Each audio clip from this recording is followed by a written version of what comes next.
अस्सलाम वालेकुम वरहमतुल्लाहि वबरकातुहू। ਇਹ ਮਾਲੂਮਾਤ ਤੁਹਾਨੂੰ ਸਪਿਰਚੁਅਲ ਯੂਨੀਵਰਸਿਟੀ ਦੀ ਤਰਫੋਂ ਪੇਸ਼ ਕੀਤੀ ਜਾਂਦੀ ਹੈ। ਅੱਛਾ, ਅੱਜ ਆਪਾਂ ਇੱਕ ਬਹੁਤ ਹੀ ਖਾਸ, ਤੁਸੀਂ ਕਹਿ ਲਓ ਕਿ ਇੱਕ ਰੂਹਾਨੀ ਸਫ਼ਰ ਤੇ ਨਿਕਲਣ ਲੱਗੇ ਹਾਂ। ਇਹ ਸਫ਼ਰ ਸਿਰਫ ਲਫ਼ਜ਼ਾਂ ਦਾ ਨਹੀਂ ਹੈ, ਇਹ ਜਜ਼ਬਾਤ ਦਾ ਸਫ਼ਰ ਹੈ। ਇਸ਼ਕ ਦੇ ਉਸ ਉੱਚੇ ਮੁਕਾਮ ਦਾ ਸਫ਼ਰ ਹੈ ਜਿੱਥੇ ਜ਼ਾਹਰੀ ਰੂਪ ਸਿੱਧਾ ਰੂਹਾਨੀ ਹਕੀਕਤ ਵਿੱਚ ਬਦਲ ਜਾਂਦਾ ਹੈ। ਯਾਨੀ ਆਪਾਂ ਅੱਜ ਰੂਹ ਦੀ ਗਹਿਰਾਈ ਵਿੱਚ ਉਤਰਨ ਲੱਗੇ ਹਾਂ। ਤਿਆਰ ਹੋ? ਅੱਜ ਦੀ ਇਸ ਪੇਸ਼ਕਸ਼ ਵਿੱਚ ਆਪਾਂ ਸਫ਼ਰ-ਏ-ਇਰਤਿਕਾ ਯਾਨੀ ਰੂਹਾਨੀ ਤਰੱਕੀ ਦੇ ਸਫ਼ਰ ਉੱਤੇ ਗੱਲਬਾਤ ਕਰਾਂਗੇ ਤੇ ਇਹ ਸਫ਼ਰ ਸਾਡੇ ਸਾਹਮਣੇ ਰੱਖਿਆ ਹੈ ਹਜ਼ਰਤ ਜੀ ਫਕੀਰ ਤਾਬਿਸ਼ ਕਮਾਲ ਨੇ। ਹੁਣ ਇਹ ਕੌਲ ਸਾਨੂੰ ਦੱਸਦਾ ਹੈ ਕਿ ਦੁਨੀਆ ਦੀ ਹਰ ਸੋਹਣੀ ਸ਼ੈ, ਚਾਹੇ ਉਹ ਕੁਝ ਵੀ ਹੋਵੇ, ਅਸਲ ਵਿੱਚ ਉਸ ਮਾਲਿਕ ਹਕੀਕੀ ਦੇ ਹੁਸਨ ਦਾ ਇੱਕ ਛੋਟਾ ਜਿਹਾ ਅਕਸ ਹੈ। ਹਜ਼ਰਤ ਜੀ ਫਕੀਰ ਤਾਬਿਸ਼ ਕਮਾਲ ਦੀ ਇਹ ਬਿਹਤਰੀਨ ਲਿਖਤ ਸਾਨੂੰ ਇਸੇ ਪਾਕ ਰੂਹਾਨੀ ਸਫ਼ਰ ਵੱਲ ਲੈ ਜਾਂਦੀ ਹੈ ਜਿੱਥੇ ਆਮ ਦੁਨੀਆ ਦੀ ਮੁਹੱਬਤ ਖੁਦ ਰੱਬਾਨੀ ਇਸ਼ਕ ਦਾ ਰਸਤਾ ਬਣ ਜਾਂਦੀ ਏ। ਬੜੀ ਕਮਾਲ ਦੀ ਗੱਲ ਹੈ ਨਾ। ਅਸਲ ਮੁਹੱਬਤ ਦਾ ਪੈਗਾਮ ਇਸੇ ਅਕਸ ਵਿੱਚ ਲੁਕਿਆ ਹੋਇਆ ਹੈ। ਚਲੋ ਇਸ ਵੱਲ ਵਧਦੇ ਹਾਂ। ਜ਼ਾਹਿਰ ਵਿੱਚ ਵੇਖੀਏ ਤੇ ਇਹ ਤੁਹਾਨੂੰ ਸਿਰਫ ਇੱਕ ਕਿਤਾਬ ਲੱਗੇਗੀ, ਪਰ ਅਸਲ ਵਿੱਚ ਇਹ ਇੱਕ ਬੜਾ ਹੀ ਖੂਬਸੂਰਤ ਪੋਇਟਿਕ ਖਾਤਾ ਹੈ। ਇੱਕ ਐਸੀ ਨਜ਼ਮ ਜੋ ਇੱਕ ਮਾਂ ਦੇ ਨਾਮ ਲਿਖੀ ਗਈ ਹੈ। ਇੱਕ ਆਮ ਪੜ੍ਹਨ ਵਾਲੇ ਨੂੰ ਪਹਿਲੀ ਨਜ਼ਰ 'ਚ ਲੱਗਦਾ ਹੈ ਕਿ ਯਾਰ ਇਹ ਤੇ ਸਿਰਫ ਇੱਕ ਪੁੱਤਰ ਦਾ ਆਪਣੀ ਮਾਂ ਲਈ ਮੁਹੱਬਤ ਭਰਿਆ ਪੈਗਾਮ ਹੈ। ਪਰ ਜਿਵੇਂ-ਜਿਵੇਂ ਆਪਾਂ ਇਸ ਤੇ ਸਫ਼ੇ ਫੋਲਦੇ ਨਾ ਤੇ ਸਮਝ ਆਉਂਦੀ ਹੈ ਕਿ ਇਹ ਤੇ ਇੱਕ ਬਹੁਤ ਵੱਡਾ ਇਸ਼ਾਰਾ ਹੈ। ਇਹ ਜੋ ਜ਼ਾਹਿਰੀ ਖਾਕਾ ਹੈ, ਇਹ ਰੂਹਾਨੀ ਸਫ਼ਰ ਦੀ ਪਹਿਲੀ ਸੀੜੀ ਹੈ ਜੋ ਸਾਨੂੰ ਅੱਗੇ ਜਾ ਕੇ ਮਜ਼ੀਦ ਸਮਝ ਆਣੀ ਹੈ। ਮਤਲਬ ਮਾਂ ਦੀ ਮੁਹੱਬਤ ਇੱਕ ਬੁਨਿਆਦ ਹੈ ਤੇ ਜਦੋਂ ਆਪਾਂ ਅੱਗੇ ਵਧਾਂਗੇ ਤੇ ਇਹ ਬੁਨਿਆਦ ਸਾਨੂੰ ਮੰਜ਼ਿਲ ਤੱਕ ਲੈ ਕੇ ਜਾਏਗੀ। ਹੁਣ ਇਸ ਬਾਰੇ ਸਭ ਤੋਂ ਦਿਲਚਸਪ ਗੱਲ ਇਹ ਆਈ ਕਿ ਕਿਵੇਂ ਇਸ ਦੇ ਕਵਰ ਦੀਆਂ ਵੱਖ-ਵੱਖ ਚੀਜ਼ਾਂ ਸਾਨੂੰ ਇੱਕ ਵੱਡਾ ਪੈਗਾਮ ਦੇ ਰਹੀਆਂ ਨੇ। ਤੁਸੀਂ ਇਸ ਸੁਰਖ ਗੁਲਾਬ ਨੂੰ ਹੀ ਵੇਖੋ, ਇਹ ਖਾਲਿਸ ਤੇ ਸੱਚੀ ਮੁਹੱਬਤ ਦੀ ਨਿਸ਼ਾਨੀ ਹੈ। ਫਿਰ ਇਹ ਪੁਰਾਣੇ ਮਾਦਮ ਜਏ ਡਾਕ ਟਿਕਟਸ, ਇਹ ਸਾਨੂੰ ਦੱਸਦੇ ਨੇ ਕਿ ਸੱਚੀ ਮੁਹੱਬਤ ਵਕਤ ਦੀ ਕੈਦ ਤੋਂ ਆਜ਼ਾਦ ਹੁੰਦੀ ਹੈ। ਇਹ ਲਾਫਾਨੀ ਹੈ, ਇਸ ਨੂੰ ਕਦੀ ਜ਼ਵਾਲ ਨਹੀਂ ਹੁੰਦਾ। ਤੇ ਸਭ ਤੋਂ ਖਾਸ ਇਹ ਸਬਜ਼ ਰੰਗ ਦੀ ਲਿਖਾਈ। ਇਸਲਾਮੀ ਰਿਵਾਇਤ ਵਿੱਚ ਤੁਹਾਨੂੰ ਪਤਾ ਹੀ ਹੈ ਕਿ ਸਬਜ਼ ਰੰਗ ਰੂਹਾਨੀਅਤ, ਸਕੂਨ ਤੇ ਅਕੀਦਤ ਦੀ ਅਲਾਮਤ ਹੈ। ਤੇ ਇਹ ਸਾਰਾ ਕੁਝ ਮਿਲ ਕੇ ਇਸ ਦੁਨੀਆ ਦੇ ਖਤ ਨੂੰ ਇੱਕ ਉੱਚੇ ਰੂਹਾਨੀ ਪੈਗਾਮ ਵਿੱਚ ਬਦਲ ਰਿਹਾ ਹੈ, ਬਿਲਕੁਲ ਇੱਕ ਵੱਡੇ ਪਜ਼ਲ ਵਾਂਗੂ।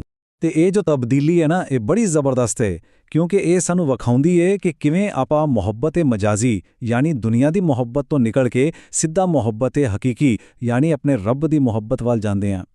ਇਹ ਜੋ ਲਿਫਾਫਾ ਤੁਸੀਂ ਵੇਖ ਰਹੇ ਹੋ, ਇਹ ਉਸ ਦੁਨਿਆਵੀ ਮੁਹੱਬਤ ਦੀ ਨਿਸ਼ਾਨੀ ਹੈ ਜੋ ਮਾਂ ਤੇ ਪੁੱਤਰ ਦੇ ਵਿੱਚ ਹੁੰਦੀ ਹੈ। ਪਰ ਜੋ ਇਹ ਸਿਤਾਰਾ ਹੈ, ਜੋ ਇੱਕ ਜਿਓਮੈਟ੍ਰੀਕਲ ਸ਼ਕਲ ਵਿੱਚ ਬਣਿਆ ਹੈ, ਇਹ ਬਾਤਨੀ ਹਕੀਕਤ ਹੈ। ਇਹ ਦੱਸਦਾ ਹੈ ਕਿ ਇਸ ਖੱਤ ਦੀ ਰੂਹ ਵਿੱਚ ਰੱਬਾਨੀ ਮੁਹੱਬਤ ਲੁਕੀ ਹੋਈ ਹੈ। ਇਹ ਸਿਰਫ ਇੱਕ ਦੁਨੀਆ ਦਾ ਲਿਫਾਫਾ ਨਹੀਂ ਰਿਹਾ, ਬਲਕਿ ਪੂਰੀ ਕਾਇਨਾਤ ਦੇ ਖਾਲਿਕ ਦੇ ਸਾਹਮਣੇ ਮੁਕੰਮਲ ਸਪੁਰਦਗੀ ਦਾ ਪੈਗਾਮ ਬਣ ਗਿਆ ਹੈ।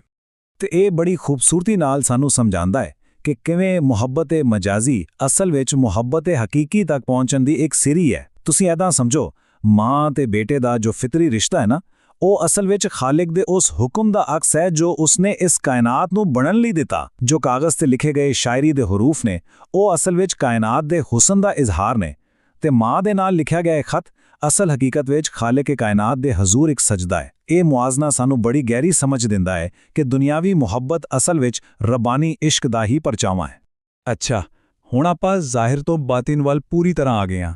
ਇਸ ਨੁਕਤੇ ਤੇ ਥੋੜਾ ਗੌਰ ਕਰੋ। ਇਨ ਅੱਲਾਹ ਜਮੀਲੁਨ ਵ ਯੁਹਿਬੁਲ ਜਮਾਲ, ਬੇਸ਼ੱਕ ਅੱਲਾ ਜਮੀਲ ਹੈ ਤੇ ਜਮਾਲ ਨੂੰ ਪਸੰਦ ਕਰਦਾ ਹੈ।